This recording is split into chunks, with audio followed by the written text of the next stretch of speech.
Le Rail Club du Kadiogo, avant la double confrontation avec les cheminots du Saint-Éloi-Lupopo, ont concédé une défaite et une victoire lors des 6e et 7e journées de la Ligue 1. Deux prestations en deçà des attentes. Le point et le programme complet du week-end à suivre. Floorball en quête de pratiquants et de promotion. Sport beaucoup plus en vue dans les pays scandinaves. Grâce à l'association Burkindi Floorball, il voudrait conquérir le pays à l'instant parmi les disciplines les plus en vogue. Comment compte-t-il réussir? Je vous amène à la découverte d'un club suivi d'un entretien sur le plateau avec son initiateur au Burkina Faso. Le badminton, par contre, continue de s'étendre au Burkina, avec pour preuve la participation de 8 régions, dont 104 joueurs pour la 3e Coupe de l'ambassadeur de Chine. Le film de la compétition et les heureux lauréats vous seront dévoilés tout à l'heure. Bonsoir à tous. Merci de nous suivre pour ActuSport de ce vendredi 28 octobre. On se retrouve pour le développement après ce maïto.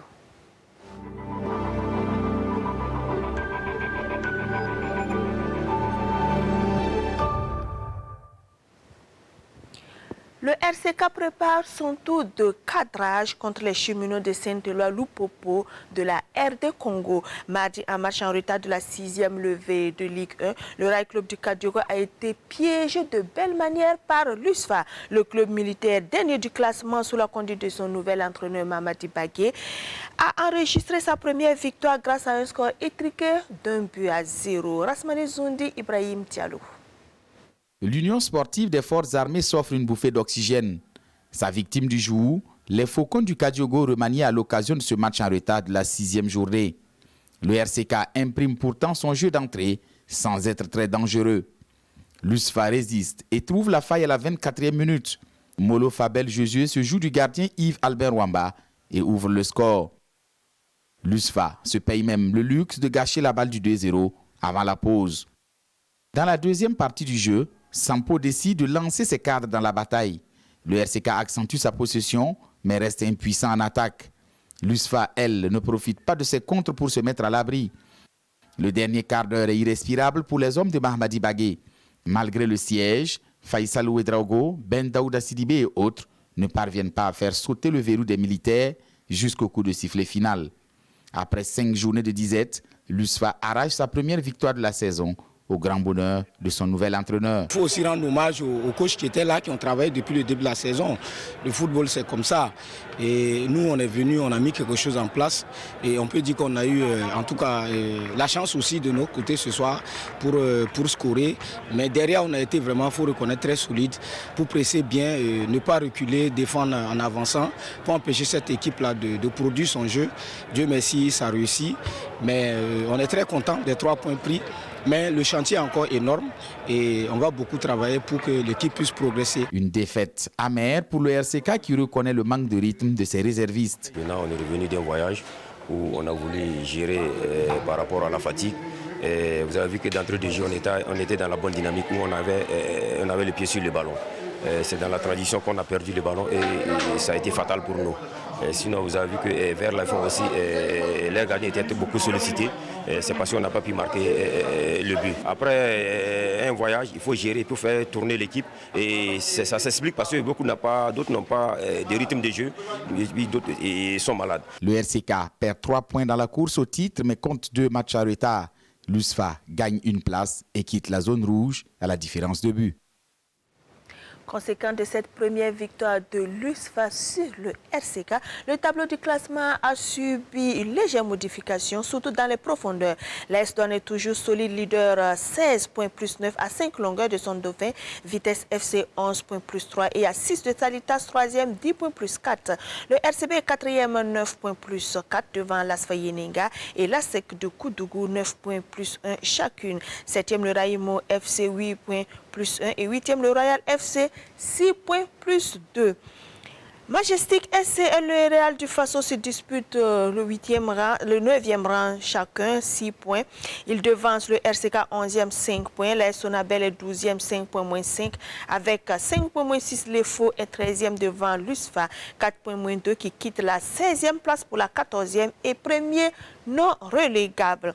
L'AS Police est toujours 15e, 4 points moins 4 et la SFB se retrouve au dernier rang, 16e, 4 points moins 6. Ces 16 clubs ont la possibilité d'agir sur le classement lors de cette 7e journée qui s'est ouverte ce vendredi soir. En afterwork au stade municipal Issoufou Joseph Konombo, le RCK s'est un peu rassuré à la dernière minute, 90e pour être plus précis, grâce à Daouda Ben Sidibé lors de la réception de la lanterne rouge, la SFB, 1-0 avant de s'envoler ce dimanche pour Cotonou.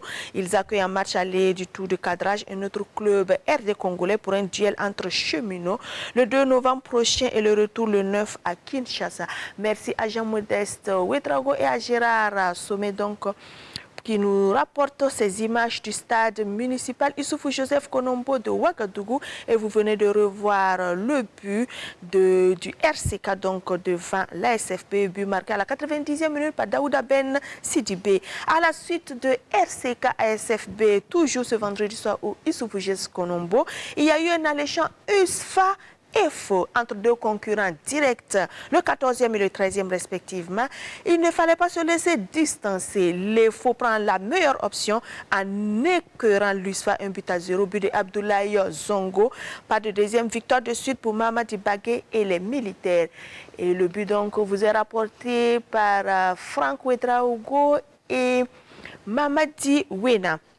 La 7e journée se poursuit en samedi foot au Issoufou Joseph Konombo. L'AS Fayenenga 5e sera face à l'AS Police 15e au classement. Au stade municipal de Koudgou, la SEC reçoit le Real FC pour un choc entre le 6e et le 8e. Au stade Wobi, on aura un duel, que dis-je, un derby entre deux clubs en forme pour le moment, le Raimo FC et Vitesse FC, ou le 7e contre le 2e. Coup d'envoi de ces rencontres du samedi 15h30. En balle de match dimanche au stade Wobi, on aura une rencontre au sommet. RCB AS Douane ou le 4e contre le leader ou encore Oscar Barro contre Kamoumalo. J'envie le public de Bobo, rien que de fautes s'affichent pour cette 7e levée. À la même heure à 15h30 au Issoufou Joseph Konombo, l'AS Sonabel affronte le 3e Salitas. Les buts, les réactions, les décryptages et les commentaires seront à suivre toujours sur nos antennes à partir de 21h lundi dans Intégral Foot. Et des rencontres que suivront certainement avec un grand intérêt. Le premier des volontaires de défense de la patrie appelé, je vous rappelle que c'est le nouveau ministre donc des Sports, de la Jeunesse et de l'Emploi, Youssouf Sirima, a été officiellement installé jeudi et il a reconnu qu'il était le premier des VDP. Que peut-on dire ou que doit-on savoir sur le nouveau locataire du portefeuille Sport et Jeunesse, Lassina Sawadogo, et Roger Kama vous le présentent. Youssouf Sirima a pris possession du département des sports, de la jeunesse et de l'emploi. Ce juriste, expert en actionnariat populaire, a donné le ton lors de son installation. L'emploi des jeunes sera son cheval de bataille. Et l'emploi va être mis à l'avant. L'emploi pour la jeunesse, lié au sport et surtout lié aux militaires, lié à la défense. Donc c'est à cela que nous allons nous atteler. À situation exceptionnelle, attitude exceptionnelle, Youssouf Sirima déclare. Je dirais que je suis le premier VDP de ce ministère. Donc je suis engagé. Je suis VDP désormais. J'espère que vous allez suivre pour être VDP aussi avec moi. Le nouvel étudiant, comme il s'est présenté à ses collaborateurs, voudrait apprendre et surtout bien apprendre. Je viens à une nouvelle école et vous serez les professeurs, vous serez mes enseignants. Et j'espère que vous allez bien m'enseigner. Si je déconne, allez-y, tirez les oreilles. Voilà. On m'oblige à sortir comme ça parce que moi je n'aime pas la lumière des projecteurs. Je n'aime pas être devant Dieu. Mais là, on m'a forcé à être là ici. Et comme il s'est déjà présenté, il entend recevoir des flèches comme on en reçoit dans l'univers du sport. Sans doute aussi une parenthèse faite à l'endroit de ses parents plaisanteries du Sud-Ouest. Chaque fois, quand nous voyons dans les médias, les doyens pensés qu'elle est là, les gens parlent beaucoup. C'est sûr que nous aussi, nous allons avoir des flèches. S'il faut satisfaire les jeunes par la création d'emplois, il faut rapidement plonger le nez dans le dossier du stade du 4 août qui a déjà connu des reports de livraison. Un vrai handicap pour les acteurs du sport, du football, qui engendrent des dépenses supplémentaires pour exister dans l'univers du sport continental et mondial. Youssouf Sirama est un penseur libre et écrivain en herbe, auteur d'œuvres inédites. L'Afrique, le changement, le sens de nos révolutions, de Marcus Garvey à Thomas Sankara. Beaucoup de chantiers donc attendent le nouveau ministre des Sports, de la Jeunesse et de l'Emploi. Et on attend donc de le voir à l'œuvre pour pouvoir parler. Une question à présent. Connaissez-vous le floorball? Pratiqué depuis les années 2000 au Burkina, il entend séduire des amateurs. Certains se sont laissés saisir. Réunis autour de l'association Burkindi Floorball, ils entendent promouvoir et vulgariser la discipline. Focus sur ce sport avec Alain Didier Compaoré et Rasmane Zundi. Le floorball, sport voisin du hockey sur gazon ou sur glace, est une discipline collective née en Suède dans les années 70 et qui véhicule une certaine valeur. Une équipe de floorball nécessite 5 joueurs et un gardien. Il se joue à l'aide d'une crosse appelée aussi canne et une balle. Le floorball se joue en tiers-temps de 15 ou 20 minutes chrono. Ça a été créé comme un sport scolaire parce que dans les écoles, on pensait que c'est important d'apprendre certaines valeurs aux enfants. Donc il y a certaines valeurs comme la solidarité, l'inclusion, l'égalité et le fair play qui accompagnent le floorball. C'est juste peut-être 15 ans, 20 ans plus tard qu'on a commencé à créer des clubs et des ligues. Et aujourd'hui, le floorball est joué dans une centaine de pays au monde. C'est alors qu'il fait son entrée en terre burkinabé dans les années 98 grâce à un diplomate suédois. Quand je suis venu ici en 1998, donc il y a 24 ans, que je pensais que ça serait intéressant d'avoir un groupe qui pratique ce sport. Donc j'ai amené le matériel et on a joué à l'école internationale à la zone du bois avec un groupe mixte, expatrié, burkinabé. Et ce n'est qu'en 2015 que nous nous sommes dit que ça pourrait devenir un sport national. Et malgré son jeune âge, le floorball ne manque pas d'adeptes au Burkina Faso. Ça fait 4 ans que j'ai commencé à jouer au floorball. Le floorball est un jeu comme le foot, il y a des attaquants, des défenseurs et des gardiens. Moi, je suis défenseuse. Le floorball est un jeu social où il y a du fair play, de la solidarité, surtout il y a une inclusion totale de chaque être. Par exemple, même les enfants les plus diminués, ils viennent y jouer. Il n'y a pas de discrimination ni de différence. Et j'invite les personnes voulant y jouer à venir, car le floorball est un jeu pour tous. La vulgarisation du floorball est portée au Burkina Faso par l'association Burkindi pour le floorball. On a tenu notre assemblée générale il y a 5 mois, voilà, où on a élu le nouveau bureau. Voilà, et bien sûr, on est officiellement reconnu en tant qu'association Burkindi de floorball il y a 5 mois. Sinon, bien sûr, 2 ans, on a été déjà en tant qu'association, on travaillait à développer le floorball bien avant. Au Burkina Faso, le floorball se porte assez bien. On peut dire que ça se porte bien parce que si on regarde dans le passé et aujourd'hui, il y a beaucoup de choses qui ont changé et on est sur une bonne voie. On se rend compte qu'il y a beaucoup plus de joueurs et de joueuses qui viennent s'entraîner. Pour autant, des difficultés existent. C'est surtout côté matériel, parce qu'on a vraiment du mal à faire venir le matériel. Bon. Déjà, comme c'est un sport qui vient de l'extérieur, on n'a pas une entreprise qui commercialise le matériel ici. Donc il faut forcément faire venir ça de l'extérieur. Et c'est là que ça devient un peu compliqué. Aussi, l'autre point, c'est la pratique de ce sport. Vous voyez que pour pouvoir bien jouer ce sport, il faut un terrain assez lisse.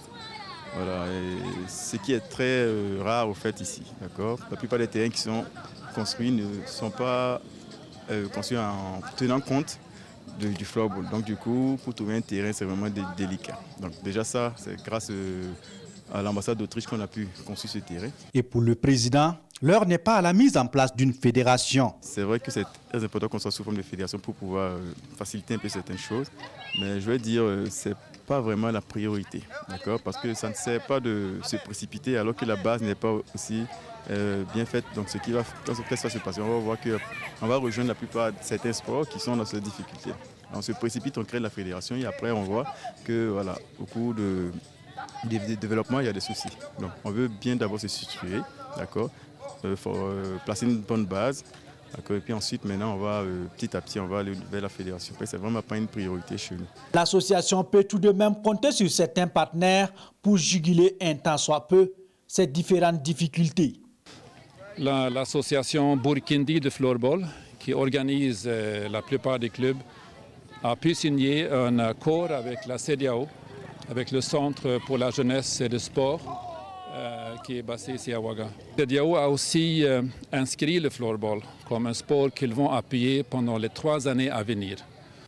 Le floorball burkinabé compte une dizaine de clubs répartis sur plusieurs villes dont l'ambition est de faire de ce sport une discipline qui compte dans le paysage sportif du pays.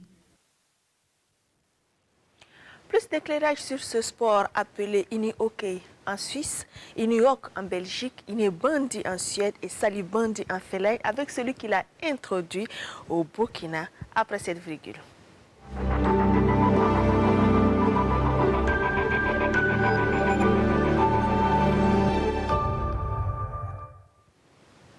Goran Björkdal, bonsoir et bienvenue sur ce plateau. Bonsoir. Dites-nous donc déjà pourquoi autant d'interpellations différentes par rapport au pays sur le même sport. Oui, c'est une bonne question. Le nom explique un peu ce que c'est. Innebandy en suédois, par exemple, ça veut dire qu'on joue le sport de bandy en salle. Même chose en finlandais, salibandy. Floorball en anglais, ça explique aussi un peu ce qu'on fait. On joue sur un plancher, normalement à l'intérieur. En Europe, on joue dans des salles. Okay. Mais ici au Burkina, vous le jouez à l'air libre? Oui, sur des terrains de basket souvent ou des terrains de handball. Dites-nous donc, quand on regarde le floorball, on a l'impression que c'est du hockey. Quelle est la différence entre ces deux? Oui, ça fait partie de la famille de hockey. Vous savez, il y a beaucoup de formes de hockey. Il y a hockey sur glace, qu'on joue beaucoup en Suède. Il y a hockey sur gazon, qu'on joue un peu au Burkina. Et hockey en roulette. Bon. Ça, c'est, donc, on peut dire hockey en salle. Et c'est la forme la plus gentille, de quelque sorte, de hockey. Parce que ça, le floorball, si vous permettez, le floorball a été créé en Suède, d'abord, comme un sport scolaire. Et c'était pour apprendre aux enfants certaines valeurs de solidarité, de respect, de fair play, etc. Et au lieu de juste prêcher ces valeurs-là dans une salle à l'école, on a pensé qu'on doit les pratiquer sur le terrain. Et, bon, ça a été introduit dans les écoles en Suède, en Finlande et d'autres pays suisses. Et c'est uniquement 10 ans, 15 ans plus tard, quand les enfants ont grandi, qu'on a commencé à créer des clubs et des ligues. Au début, ce n'était pas un sport compétitif, quoi. Et aujourd'hui, il y a une centaine de pays qui pratiquent le floorball dans le monde. Environ 15 pays en Afrique. Dans le Burkina? Dans le Burkina. Qu'est-ce qui vous a motivé donc à l'introduire ici? Bon, ce n'était pas l'intention au début de l'introduire comme un sport national. Moi, je suis venu, la première fois en 1983 au Burkina, j'ai fait des va-et-vient, j'ai fait en total 15 ans maintenant. C'était quand je suis arrivé en 1998 que j'ai amené du matériel. Et j'ai pu créer un groupe, un groupe mixte, burkinabé, expatrié. On a joué pour s'amuser. Mais plus tard, on s'est rendu compte que ce sport pourrait bien devenir un sport national. Donc j'ai pris contact avec le ministère des Sports et le ministère de l'Éducation nationale, le MENA. Et on a conclu ensemble que ce sport pourrait bien réussir au Burkina. Et ça, c'était en 2015. Voilà. Et depuis ce temps-là, on a créé beaucoup de clubs. Aujourd'hui, il y a une quinzaine de clubs vraiment actifs et environ 1000 joueurs. Et on joue des tournois, des championnats nationaux. On a joué la CAN 2 fois. On a même gagné la CAN. Et vous savez, c'est la seule fois dans l'histoire de Burkina Faso qu'une équipe féminine a gagné la CAN, à ma connaissance. Au moins. Et c'était où, quand? C'était à Abidjan en 2018. Ensuite, on a joué aussi en 2019 au Kenya.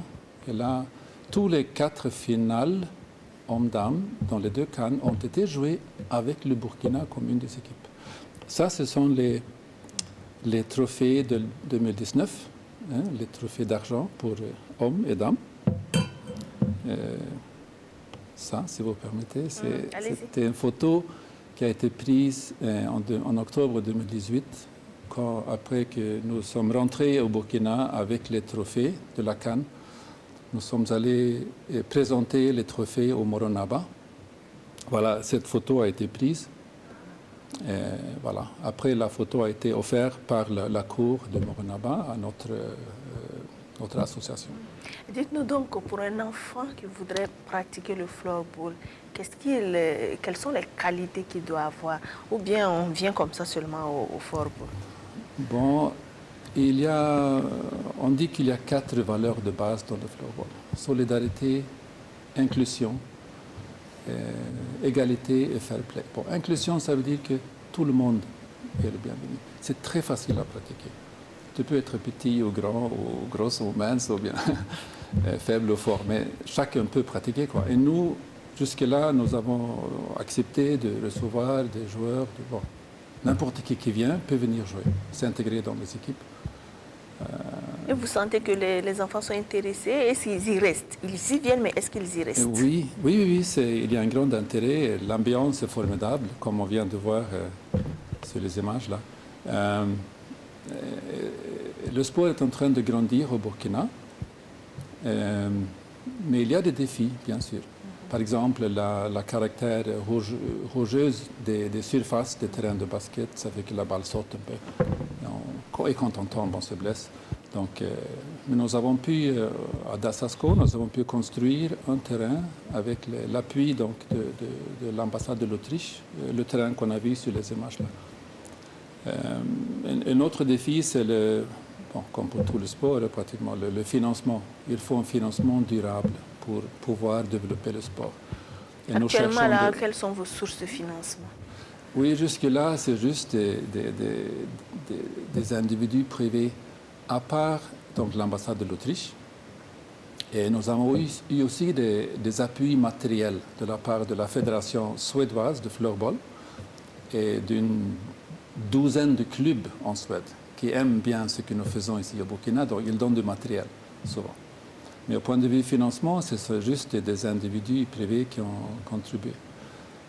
Il y a une ONG en Akantenga, juste au nord de Ziniari, qui a contribué beaucoup pour la participation à la CAN en 2018 et 2019. Mais on n'a pas une source de financement durable, et c'est pour ça que nous avons pris contact avec certaines organisations, comme la CEDEAO. Et donc, c'est juste la semaine passée que notre association, Burkindi, a signé un accord avec la CEDEAO. Comment avoir des financements quand la mise en place d'une fédération n'est pas votre priorité? Oui, évidemment, nous aimerions voir une fédération, parce que ça serait aussi un financement durable par l'État burkinabé. Ça, c'est important. Mais on s'est dit qu'il faut d'abord mettre en place une organisation crédible, quoi, avant d'aller vers les autorités pour avoir une fédération. Je pense aussi que ça ne va pas suffire avec uniquement l'appui du gouvernement. Il faut d'autres sources aussi. Voilà. Donc, heureusement, la CEDEAO est prête à nous appuyer pendant les 3 ans à venir pour consolider le floorball au Burkina. Mais comme la CEDEAO est une organisation régionale, ils ne veulent pas qu'on se limite au Burkina. Et donc, l'idée est que le floorball burkinabé devienne modèle pour le floorball dans les autres pays de l'espace CEDEAO. Vous tenez donc votre championnat ce week-end. Où allez-vous le tenir quand on sait que vous n'avez pas un terrain adéquat? Oui, on va le tenir sur le terrain sportif de la mairie de Ouagadougou. MCJO, je crois, qui se trouve entre la mairie centrale de Ouagadougou et la BCAO. Là, il y a 3 terrains de basket, une surface assez lisse. Et voilà. Aujourd'hui, on a commencé à installer tout ce qu'il faut là-bas. Donc, c'est dimanche que va se jouer les championnats. Et il y a 25 équipes qui sont qualifiées pour cette phase finale. Il y avait plus d'équipes qui participaient dans les qualifications au mois de mai, juin, juillet. Mais donc, il y a 25 équipes, environ presque jusqu'à 300 joueurs qui vont venir de Rio, Sabou, Koudougou, Nakamtenga, de Zignaré, Pabre, Saba et Ouagadougou. Et que va gagner donc le champion dans les 2 catégories? Qui va gagner? Oui, qu'est-ce qu'il gagne? Qu'est-ce qu'il gagne? Bon, les équipes qui gagnent. Oui, qu'est-ce que les équipes gagnent? Ce qu'ils gagnent? Oui. Ah oui. Bon, il y a bien sûr, il y a des trophées, comme ça, un étalon qui symbolise donc le Burkina. Et il y a des enveloppes aussi. Voilà. Pour les enveloppes, voilà, pour les équipes seniors, c'est 100 000 CFA pour la première équipe. Pour les minimes, ou bien moins de 17 ans, c'est un peu moins, c'est 30 000. Et bon, tous les joueurs dans les 3 premières équipes auront des médailles aussi, avec lesquelles ils peuvent rentrer. Bon, et toutes les équipes, moins de 17 ans, les plus jeunes, qui ne seront pas sur le podium, ils vont rentrer avec des kits scolaires. Et qu'attendez-vous donc du public et puis des pratiquants?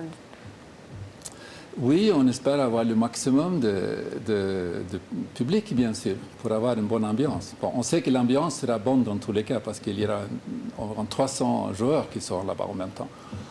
Mais on aimerait avoir aussi des spectateurs qui sont là, qui viennent pour appuyer, mais aussi pour apprendre et peut-être commencer à pratiquer eux-mêmes, ou bien nous appuyer. Et que peut-on souhaiter donc au floorball burkinabé qui est dans un état embryonnaire?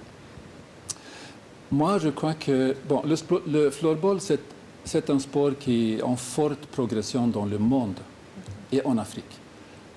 Et c'est un bon moment, je crois, pour le Burkina de s'investir dans le floorball. Parce que le Burkina, nous sommes déjà un leader, on peut dire, en floorball en Afrique. Mais on peut devenir vraiment un leader plus fort et un modèle pour le développement de floorball. Et nous mettons beaucoup l'accent sur les valeurs de floorball. C'est un sport qui est différent. Ça veut dire qu'en même temps qu'on pratique le sport, on essaie d'éduquer les jeunes, les inculquer certaines valeurs de base qui sont bonnes pour leur propre développement, mais aussi pour leur contribution à la société inclusive et pacifique. Merci beaucoup donc Goran Bjorkdal. Je rappelle que vous êtes l'initiateur du floorball au Burkina ici. Vous connaissez le badminton? Oui, je connais bien le badminton. Ah, ça tombe bien. Donc, on va vous inviter donc à suivre le dénouement de la 3e Coupe de l'ambassadeur de Chine à la salle des sports du Sénos B. Sur les 104 badistes en liste, Ousmane Ouedraogo et Rachida Toubilgo ont été les plus méritants lors des ultimes épreuves. Ils repartent avec le Graal et ses accessoires. Mamadi Wina. La surprise de cette 3e édition est venue de la finale senior filles. Kadidiatou Diallo de Dégamson, indéboulonnable depuis plus de 3 saisons, n'est plus imbattable. Double tenant du titre dans cette compétition, la badiste de Dégamson a trouvé plus fort qu'elle cette fois-ci. Rachida Toubilgo en 2-7 met fin au règne de la reine Kadidiatou. Chez les hommes, le duel entre Ousmane Ouedraogo, tenant du titre, et Fatao Tapsoba a tourné à l'avantage d'Ousmane. 2-7-0 au terme d'un match âprement disputé. 3 autres finales, le double dame, le double mix et le double homme, ont également permis de voir des matchs très enlevés. Je dois féliciter tous les joueurs qui ont participé à cette cérémonie, à cette activité, et surtout ceux qui ont gagné le prix. Je pense qu'ils sont contents, ils ont montré leur vivacité, leur énergie, leur esprit. Je pense que leur endurance, ça m'a beaucoup impressionné. Étant donné que les prix sont très élevés, les badistes dorment présentement dans les salles d'entraînement pour pouvoir avoir le prix qui est la moto. Alors, ce qui a fait que le niveau a augmenté et cette année même, nous avons eu 2 médailles de bronze aux internationaux donc, du Bénin. La Fédération burkinabé de badminton satisfaite, le ministère de tutelle l'est encore plus car au-delà du badminton, c'est la coopération sino-burkinabé qui se manifeste. Nous sommes venus ce soir en tout cas pour encourager la Fédération burkinabé de badminton pour l'organisation effective de cette 3e édition de la Coupe de l'ambassadeur de Chine. Et saluer surtout la coopération chino-burkina qui apporte en tout cas un plus au niveau des activités sportives au niveau du pays. On va sélectionner plus de joueurs pour participer à des séminaires en Chine. De nombreux prix ont été distribués aux différents lauréats. Rachida Toubilgo, vainqueur de la finale senior dames, et Ousmane Ouedraogo, vainqueur chez les hommes, s'en sortent avec un trophée, la somme de 75 000 francs et une moto chacun. Allier sport de haut niveau et études semble compliqué pour de nombreux athlètes. En l'absence d'un statut juridique clair et officiel, de bonne volonté tentent d'y remédier. C'est le cas de la championne de karaté, Gloria Guissou. Après avoir vécu la situation, elle décide de mettre son expérience au profit des plus jeunes grâce à son projet Ringo Club. Arrêt sur image sur les tenants et les aboutissants dans ce grand format que nous vous proposons avec la complicité de Consono Koulibaly. Un nouveau challenge pour Gloria Guissou. Après avoir fait ses preuves sur les tatamis, la médaillée de bronze aux Jeux africains de Rabat en 2019 voudrait une fois de plus aller au combat, d'où la mise en place du concept Go to Ring to Fight, en abrégé Ringo. Background de sportif, je vous dis que lorsqu'on est sur le podium et qu'on attend retentir le titanier, on a la chair de poule, et quand on vit ces moments-là, on y va vraiment avec tout le cœur, c'est soit ça passe en fait. Et lorsqu'on arrête la compétition, l'idée c'est de pouvoir faire en sorte que ça se perpétue, que de vivre ces moments à travers d'autres sportifs plus jeunes et surtout de leur donner la chance d'obtenir ce que je n'ai pas obtenu. Ringo est un programme qui veut permettre aux sportifs de haut niveau d'allier sans complexe sport et études. Le programme est subdivisé en 2 volets. Il y a le programme Ringo Star et le programme des bourses d'études de Ringo Club, parce que c'est Ringo Club qui chapeaute tout. Actuellement, on est sur le programme des bourses d'études pour sportifs. Ça veut dire que ce sont des bourses universitaires ou lycéennes qu'on obtient uniquement si on est sportif de haut niveau ou qu'on est dans le top 3 de sa catégorie. Le deuxième volet, c'est les bourses Ringo Star à proprement dit pour le programme d'accompagnement sportif. Ça, c'est un programme dans lequel nous allons incuber. Cette année, on vise 15 athlètes et nous allons incuber 15 athlètes issus de différents sports, au moins une dizaine de sports, surtout olympiques. L'idée, c'est de leur donner les outils et les armes nécessaires pour défendre leur image de marque et de savoir déjà qu'ils valent quelque chose. L'originalité de Ringo lui vaut l'accompagnement de nombreux établissements de la place et des structures techniques. Les programmes, les formations que Ringo apporte bien sûr à ces sportifs-là, c'est énorme. Voilà, ça leur permet bien sûr de vivre pleinement de leur discipline et de donner bien sûr des meilleures performances. Pour le moment, 48 sportifs bénéficient du programme qui se révèle une aubaine. Le programme prend en charge l'entièreté de ma scolarité, de la première et de la deuxième année.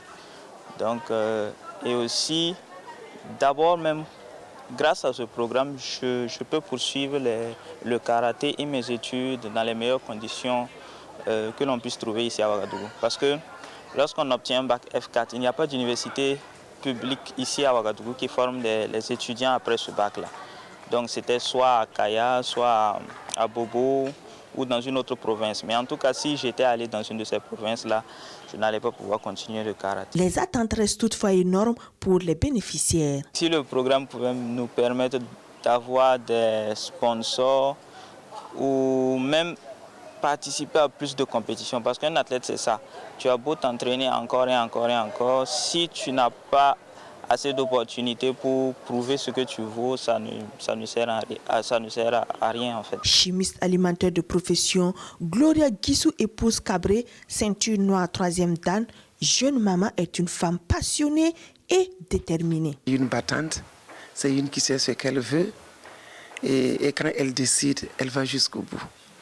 Par exemple, avec sa grossesse, il a fallu que j'intervienne parce que je me demandais si elle n'allait pas accoucher avant terme. Tellement elle courait, son mari m'a appelé pour me dire que maman, Gloria court trop, elle est tombée malade et à l'hôpital on dit que c'est une fatigue générale et elle était à terme. Donc moi j'ai dit non, il faut que ça s'arrête. Et elle courait pour les contrats concernant les bourses des élèves. Elle courait pour quand même arriver à faire au moins la moitié avant d'accoucher. Mise en place en novembre 2021, Ringo Afrique entend également vulgariser les produits locaux dans la nutrition des sportifs pour plus de performances. Du courage donc à Gloria Guissou et à son projet Ringo Club. Retour au football et direction Somgandé, un des quartiers situés donc sur la route numéro 4 Ouaga-Kaya pour la clôture du 16e tournoi jeunesse sportive et battante. Somwaya FC a pris la mesure de Talent du Faso, 1-0. Adama Giti, Jean-Modeste Ouedraogo de Siglé. Véritable moteur de développement et de cohésion sociale, les vertus du sport sont célébrées dans l'arrondissement 4 de la ville de Ouagadougou. L'initiative est de l'association jeunesse sportive et battante de Somgandé. Ce qui nous a en tout cas motivé d'organiser cette 16e édition était de véhiculer un message de paix, un message de vivre ensemble. Vous voyez que le thème, c'est tous unis par le sport pour la paix et le vivre ensemble au Burkina Faso. Donc on avait pour en tout cas objectif de sensibiliser la population à ce que vraiment on se redonne la main, à ce que vraiment chacun le voit dans son comportement de tous les jours, pour que vraiment ça puisse refléter en tout cas ce qu'on appelle la paix et le vivre ensemble. Toute initiative qui concourt à la promotion de la paix, du vivre ensemble, de la cohésion sociale, eh bien nous ne pouvons que marquer notre accord. C'est pour cela que nous voudrons saluer le promoteur pour l'initiative qui vise à rassembler cette jeunesse de Somgandé à travers l'arrondissement numéro 4, parce que le sport, comme vous le savez, au-delà des avantages qu'il procure du point de vue physique, santé, participe également, bien sûr, à la promotion de la cohésion sociale que nous appelons de tous nos voeux. Face à face, Talent du Faso en blanc et Somwaya FC. Une affiche croustillante qui mobilise les nombreux spectateurs férus des matchs de Maracana. Ainsi donc, les acteurs sur le terrain font plaisir à leurs supporters. La domination de Talent du Faso est nette. Il se crée des occasions assez intéressantes, mais Somwaya FC est pragmatique. Contre le coup du jeu, Serge Sanou, d'une frappe distante, loge dans le fond des filets. Quel but! La suite est une véritable démonstration de force. Le spectacle est au rendez-vous. Talent du Faso tente de relever la tête, mais c'est peine perdue. Somwaya C'était un niveau vraiment élevé.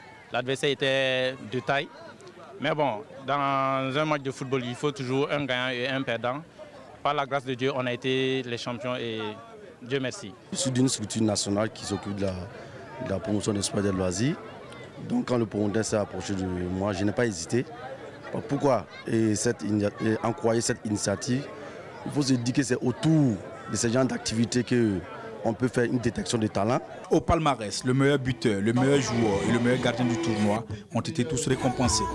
Talent du Faso, classé 2e, obtient un jeu de maillot, un ballon et la somme de 75 000 francs CFA. Somwaya FC, vainqueur de la 16e édition du tournoi jeunesse sportive et battante de Somgandé, remporte un jeu de maillot, un ballon, la somme de 100 000 francs CFA et le magnifique trophée. À Bobo Dioulasso, le tournoi Moussokuna Wolo a également désigné son vainqueur entre le RCB et les Tigresses. Dans ce face-à-face entre deux tenants du football féminin, le trophée n'a pas été attribué. La faute au manque d'éclairage du terrain qui n'a pas permis aux protagonistes d'aller au bout des tirs au but. Explication, Ali Traoré. Une fois de plus, Sanata Kassamba est au rendez-vous du football féminin à travers la finale du tournoi Moussokuna Wolo. Une finale qui a drainé du monde et qui met aux prises le Racing Club de Bobo Dioulasso dans ses couleurs traditionnelles et les Tigresses. Après une première période rythmée d'occasions de part et d'autre, le RCB finit par prendre l'avantage à la 43e minute grâce à ce coup de pied arrêté mal négocié par la gardienne des Tigresses.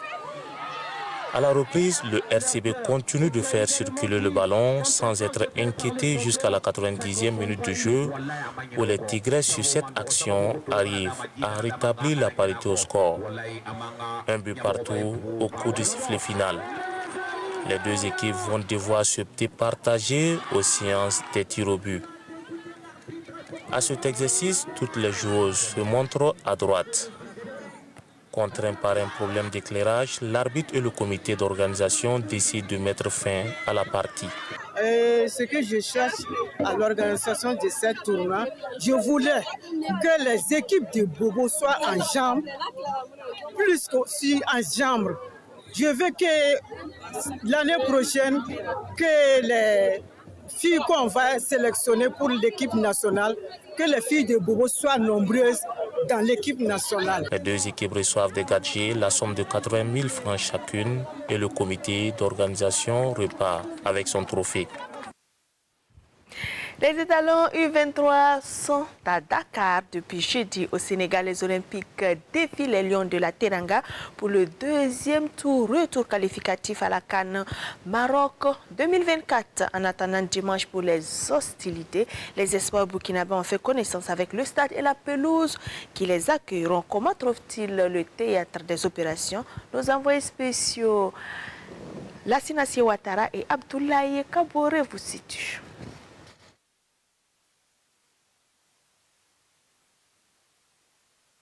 Il foule la pelouse du stade Abdoulaye Wade de Dakar. Par cet acte, les étalons U23 veulent se familiariser avec cette aire de jeu avant de s'opposer ce samedi aux Lionceaux U23 du Sénégal à la faveur de l'acte 2 du deuxième tour des éliminatoires de la CAN de cette catégorie. Le sélectionneur U23 Brahma Traoré et ses joueurs règlent les derniers points avant le jour J. Je pense que c'est un très beau stade, une pelouse assez parfaite. Et donc, c'est une reconnaissance pour nous. Nous avons trouvé que c'est un peu touffu, mais qu'à cela ne tienne, parce qu'on est venu, c'est pour chercher la qualification ici. Quel que soit l'état du terrain, quel que soit en tout cas l'engagement des Sénégalais, c'est à nous de nous battre et de pouvoir remporter le gain du match. Les Burkinabés ont reçu un soutien de taille. L'ambassadeur du Burkina au Sénégal est venu les encourager. Nous nous sommes fait le plaisir de venir in situ, comme on dit, sur le terrain, prodiguer des encouragements à nos jeunes enfants et les pousser à la victoire. Parce qu'ils portent les couleurs du pays, ils portent avec eux vraiment tout le dynamisme, toute la fierté du Burkina Faso, même en ces moments les plus difficiles, où chaque fois qu'il est question de se battre pour l'image du pays,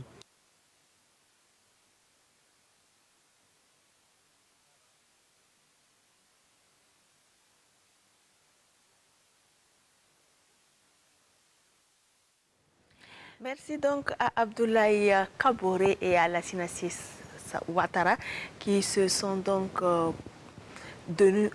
donné donc pour leçon de nous faire suivre le dernier entraînement donc des étalons avant d'affronter samedi à 19h au stade Abdoulaye Wade les Lions de la Teranga pour le deuxième tour qualificatif de la CAN U23 Maroc 2024. Merci à eux pour leur promptitude. Même si l'élément est fini un peu en queue de poisson, nous nous en excusons. La mort a encore frappé dans le milieu du sport. Ladji Koulibaly, ancien joueur d'Estulu, de l'Usfran et d'autres clubs, ancien entraîneur de nombreux clubs dont le dernier en date est Salitas, est décédé mercredi dernier, a été inhumé jeudi au cimetière de Banankeledaga, c'est à Bobo Dioulasso, Hassan Gourabo, Ali Traoré. Grande était l'émotion ce jeudi 27 octobre au secteur 2 de la ville de Bobo Dioulasso. Décédé la veille à l'hôpital Souro-Sanou de suite de maladie, Ladji Koulibaly reçoit les derniers hommages et les prières aujourd'hui ici à son domicile. Moi, je suis monté au Racing dans les années 77-78. En ce temps, Ladji Coulibaly était titulaire au Racing. Nous, on est venus en groupe. Nous, on était au nombre de 18-17 personnes comme ça. Ambora-Kadira, immédiatement, sur place, on est monté directement en première division. Vraiment, aujourd'hui, on a perdu un grand ancien comme Ladji Coulibaly. Franchement, moi, personnellement, ça m'a marqué. Ça m'a beaucoup marqué. Ladji, Saïd Sidibé et puis Malamine Traoré me prenaient comme ça à main sur le terrain jusqu'à chez moi à la maison après le. Nous avons perdu un homme de valeur, Ladji Coulibaly, qui a été un grand joueur pour le football burkinabé. Et après avoir servi le football en tant que joueur, c'est un monument qui a aussi servi, qui a encadré les jeunes pour que nous puissions avoir des résultats. Il faut rappeler que c'est l'un des seuls entraîneurs qui a pu intégrer la phase des poules des Coupes africaines et avec Salitas. Et c'est aujourd'hui une très grande perte pour notre football. Une très grande perte pour le football, mais surtout pour la famille noire et blanc qui a vu les premiers pas de Ladji Coulibaly en tant que joueur et encadreur. Ces mots sont rappelés ici au cimetière route de Banakelindara où l'homme repose désormais. Qui parle de Ladji Coulibaly va parler bien sûr de RCB. Qui parle de RCB parlera aussi de Soriba Ouattara, Traoré Mamadou, Wang Yu et bien d'autres. Mais on ne peut pas passer sous silence certains noms qui nous ont aidés, qui nous ont soutenus depuis la maladie de Ladji. L'homme qui a aussi entraîné l'ASFP, l'USFA et Salitas tire sa révérence à l'âge de 68 ans. Il laisse derrière lui une femme et 7 enfants. Que par la miséricorde de Dieu, l'âme de Ladji Coulibaly repose en paix. Merci de votre attention, votre fidélité. Excellent week-end sportif sur la RTB Télé.